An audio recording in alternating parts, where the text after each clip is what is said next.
Hello guys, welcome to my channel. एक बार फिर से स्वागत है आप सबका हमारे नए लेक्चर में। गाइस, हम लोग ने शुरू किया था फॉर्म्स ऑफ बिजनेस ऑर्गेनाइजेशन और जिसके हम लोग ने काफी लेक्चर लगा चुके हैं। लास्ट लेक्चर में हम लोग ने पढ़ा था joint Hindu family business and merits and demerits of joint Hindu family business. अगर आपने उस वीडियो को नहीं देखा है तो प्लीज उसको देख लेना, डिस्क्रिप्शन में मैं उसका लिंक डाल दूंगा। ओके गाइस, तो आज हम लोग पढ़ने वाले हैं cooperative society and merits and demerits of cooperative society. तो हमारे लेक्चर को हम लोग शुरू करते हैं।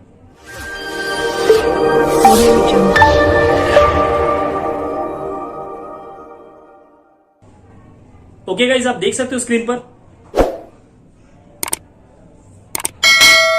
ये है हमारा कोऑपरेटिव सोसाइटी। मीनिंग पढ़ने से पहले गाइस बेसिकली मैं थोड़ा सा बता दूं, कोऑपरेटिव सोसाइटी, यहां पे जो वर्ड कोऑपरेटिव है गाइस, उसका बेसिकली मीनिंग क्या होता है। कोऑपरेटिव का मतलब क्या होता है कि सब मिलकर एक दूसरे का साथ देना। ओके, सब मिलकर क्या करते हैं, एक दूसरे का सपोर्ट करते हैं, उसको हम लोग बोलते हैं कोऑपरेटिव।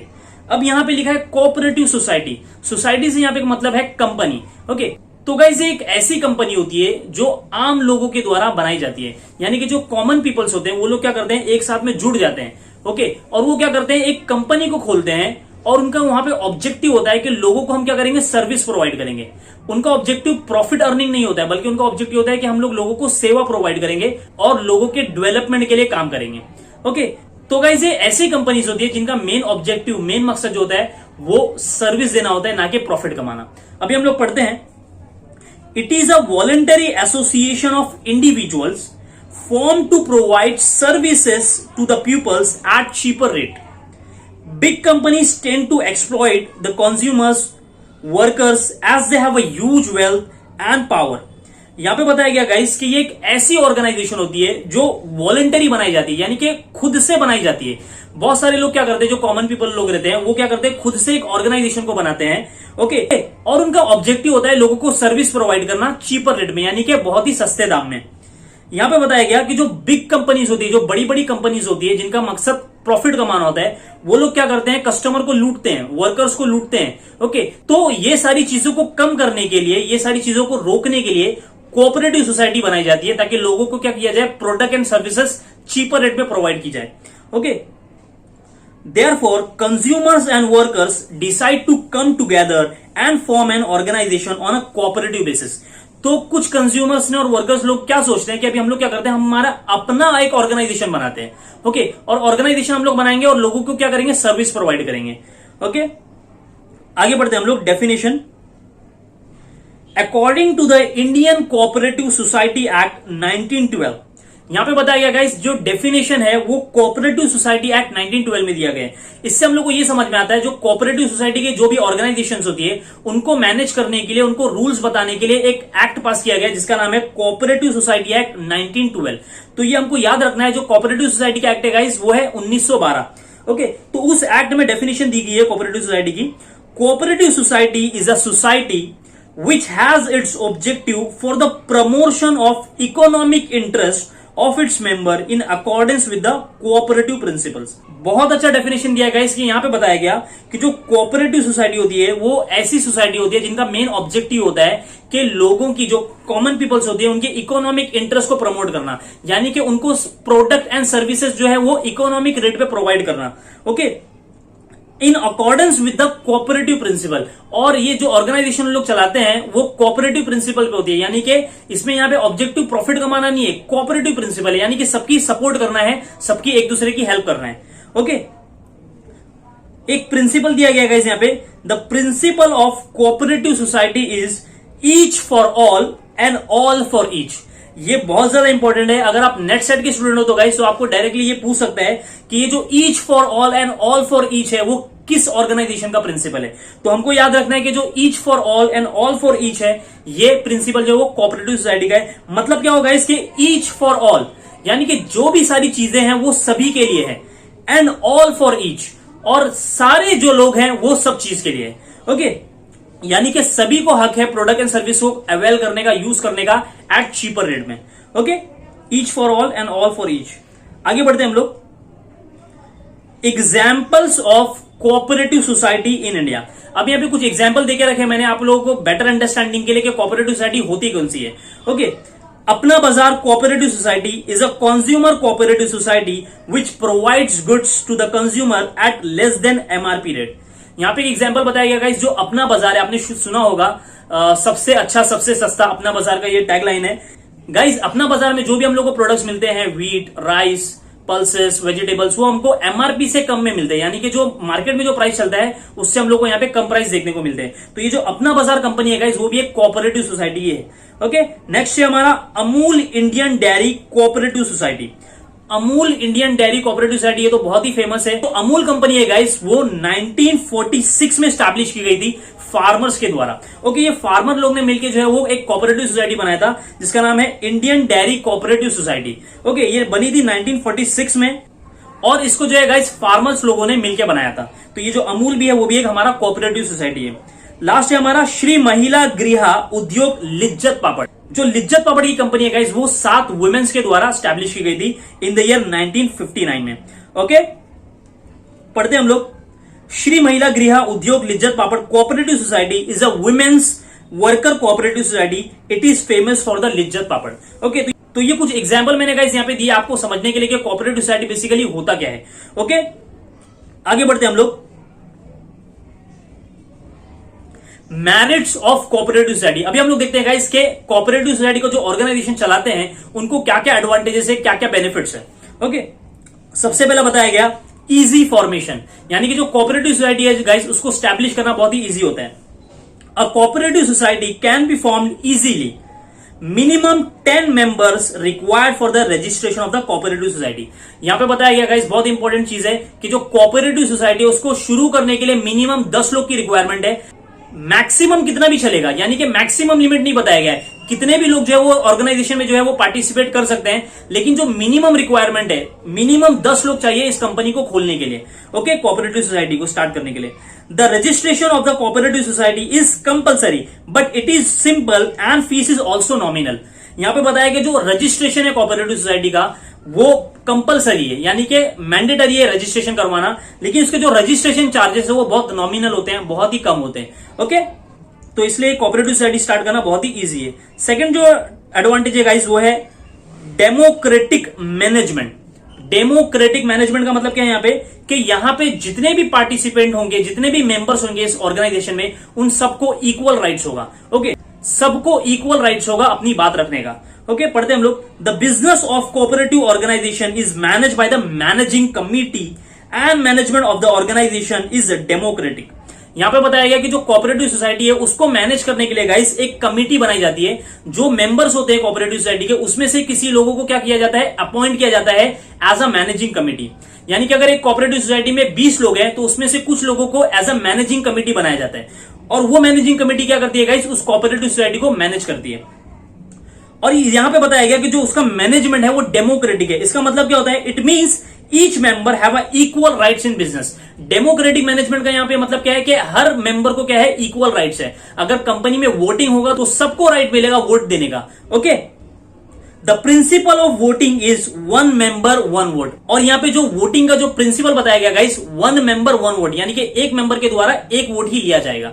ओके, तो ये हमको याद रखना है, जो 1 मेंबर 1 वोट जो है वो प्रिंसिपल है हमारे वोटिंग्स का, कोऑपरेटिव सोसाइटी का। ओके, आगे बढ़ते हैं हम लोग। Limited liability of members. Limited liability of member यानी कि गाइस जो भी मेंबर्स है कोऑपरेटिव सोसाइटी की, उनकी जो लायबिलिटी है गाइस वो लिमिटेड होती है। यानी कि अगर बिजनेस में लोन को चुकाना है तो मेंबर्स की पर्सनल प्रॉपर्टी को यूज नहीं किया जाएगा। Okay, the liability of member of cooperative society is limited to the amount of shares held by them. It means the personal property cannot be used if the assets of the society are insufficient to pay off the third party liabilities loan। यहां पे बताया गया guys कि जो members की personal property को use नहीं किया जाएगा अगर बिजनेस के एसेट्स जो है वो सफिशिएंट नहीं है लाइबिलिटी को पे करने के लिए। ओके, तो जो लाइबिलिटी है वो मेंबर्स की वो लिमिटेड है। ओके, नेक्स्ट जो हमारा मेरिट है गाइस वो है supply of goods at cheaper rate. Supply of goods at cheaper rate मतलब क्या होता है गाइस, इस ऑर्गेनाइजेशन को बनाया ही इसलिए गया ताकि वो क्या करे, गुड्स एंड सर्विसेज जो है वो चीपर रेट में प्रोवाइड करे लोगों को। ओके, तो ये एक एडवांटेजेस है। Cooperative society makes bulk purchases directly from the manufacturer और wholesaler, so goods are available at the cheaper rate. यहां पे बताया गया जो कोऑपरेटिव सोसाइटी होती है गाइस वो डायरेक्टली जो है वो मैन्युफैक्चर से प्रोडक्ट लेकर आती है, यानी कि जो कंपनी मैन्युफैक्चरिंग करती है प्रोडक्ट को, वो डायरेक्टली क्या करती है, वहां से गुड्स को परचेस करके लाती है और लोगों में बेचती है। तो यहां पे कोई थर्ड पर्सन नहीं है, कोई मिडल मैन नहीं है। तो इससे क्या हो जाता है, जो रेट जो होते हैं गाइस वो कम होते हैं, वो रेट बढ़ते नहीं है। The main aim and motto of the cooperative society is to provide services and not to earn a profit. बहुत ज्यादा इंपॉर्टेंट लाइन है गाइस, ये आपको ट्रू फॉल्स में भी पूछ सकता है और एमसीक्यूज में भी पूछ सकता है कि जो कोऑपरेटिव सोसाइटी का जो मेन मोटो है, मेन ऑब्जेक्टिव है, वो है सर्विस प्रोवाइड करना, ना कि प्रॉफिट अर्न करना। ओके, आगे बढ़ते हैं हम लोग। टैक्स कंसेशन, जो लास्ट हमारा मेरिट है गाइस वो है टैक्स कंसेशन। यानी कि जो कोऑपरेटिव सोसाइटी की जो ऑर्गेनाइजेशंस होती है उनको गवर्नमेंट टैक्स में कंसेशन देती है, यानी कि उनको as compare to other companies tax कम पे करना पड़ता है। Okay, since cooperative organization plays an important role in economic and social development of the country, hence government gives many relief and tax concessions to them। यहां पे बताया गया कि जो कोऑपरेटिव ऑर्गेनाइजेशन है वो basically economic and social development के लिए काम करती है, लोगों के भलाई के लिए काम करती है। ओके, तो इसलिए गवर्नमेंट क्या देता है, उनको बहुत सारी रिलीफ प्रोवाइड करता है, टैक्स कंसेशन देता है। गवर्नमेंट की जो रूल्स में जो है वो रिस्ट्रिक्शन नहीं होती ज्यादा।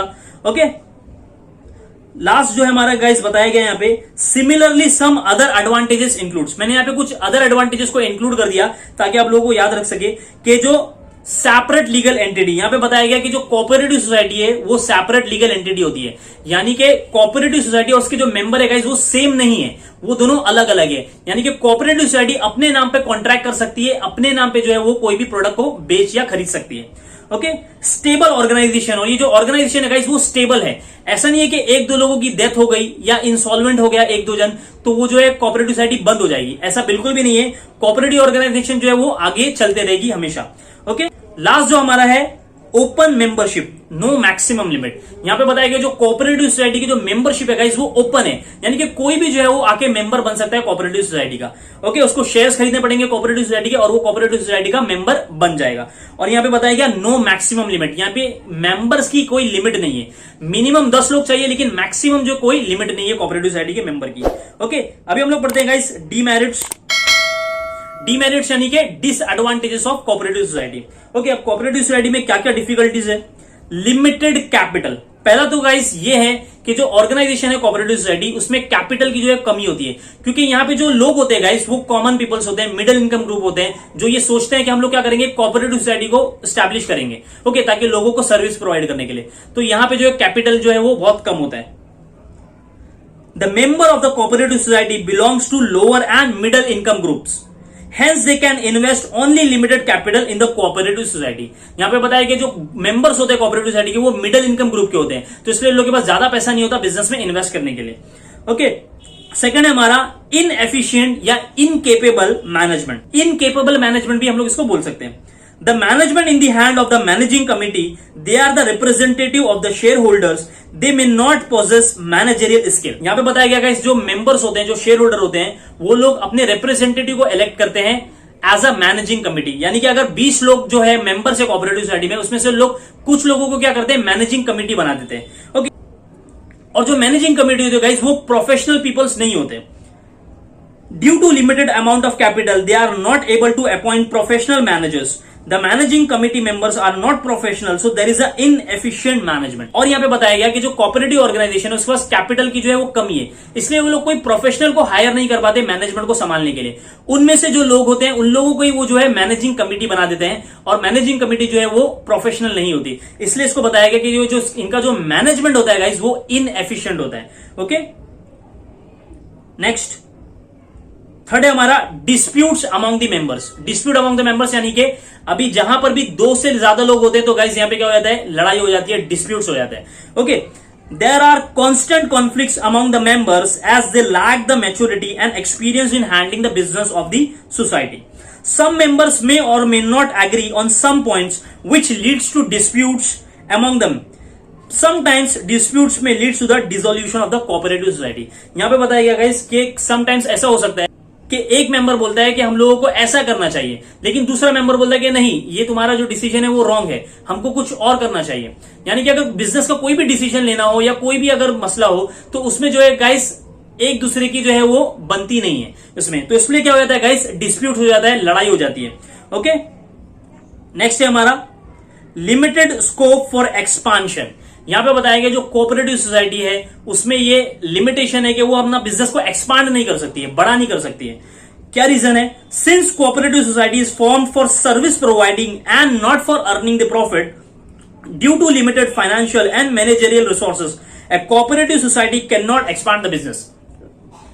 यहां पे बताया गया गाइस कि जो कोऑपरेटिव सोसाइटी है वो स्टैब्लिश इसलिए हुए ताकि लोगों को सर्विस प्रोवाइड की जा सके कम रेट में, और उनका जो ऑब्जेक्टिव वो प्रॉफिट अर्निंग होता नहीं है। यहाँ पे लोग कमाते हैं लेकिन उनका मेन ऑब्जेक्टिव प्रॉफिट अर्निंग नहीं होता है। ओके, और due to the limited financial resources, यानी कि उनके पास जो कैपिटल है वो भी जो है वो बहुत कम होता है। तो ये लोग क्या कर सकते हैं गाइस कि अपना बिजनेस को बड़ा नहीं कर सकते।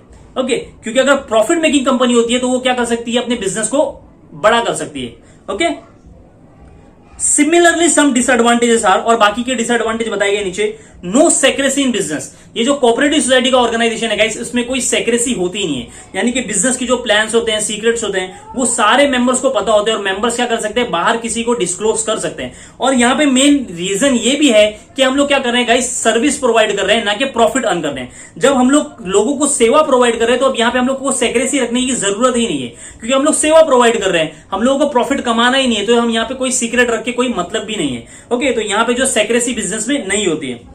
Less returns on investment, maximum 15%, और यहाँ पे जो शेयर होल्डर्स होते हैं, जो मेंबर्स होता है गाइस, उनको जो रिटर्न में मिलता है वो लेस होता है, यानी कि उनको जो इनकम होती है गाइस वो बहुत ही कम होती है। मैक्सिमम रेट बताया गया 15% जो है उनको डिविडेंड मिलता है। ओके, इससे ज्यादा उन लोगों को नहीं मिलता है। तो यहाँ पे जो इन्वेस्टर्स होते हैं गाइस, जो भी मेंबर्स होते हैं, वो अपना पैसा कंट्रीब्यूट करते हैं, कैपिटल अपना कैपिटल लगाते हैं कोऑपरेटिव सोसाइटी में, लेकिन उनको जो रिटर्न में मिलता है वो बहुत ही कम मिलता है, डिविडेंड 15% मैक्सिमम मिलता है। ओके, तो ये थे कुछ डिसएडवांटेज, डीमेरिट्स कोऑपरेटिव सोसाइटी के। ओके गाइस, तो आज का लेक्चर को हम लोग यहीं पे खत्म करते हैं। ओके गाइस, होप कि आप लोगों को लेक्चर अच्छा लगा होगा। नेक्स्ट लेक्चर में हम लोग पढ़ेंगे joint stock company and merits and demerits of joint stock company. Okay guys, तो अगर मेरा लेक्चर आपको अच्छा लगता है तो प्लीज इसको लाइक करिए, दोस्तों में शेयर करिए और सब्सक्राइब करिए। ओके, और बेल आइकन पे क्लिक कर देना। मिलते हैं हमारे नए लेक्चर में, जब तक के लिए गुड बाय, टेक केयर।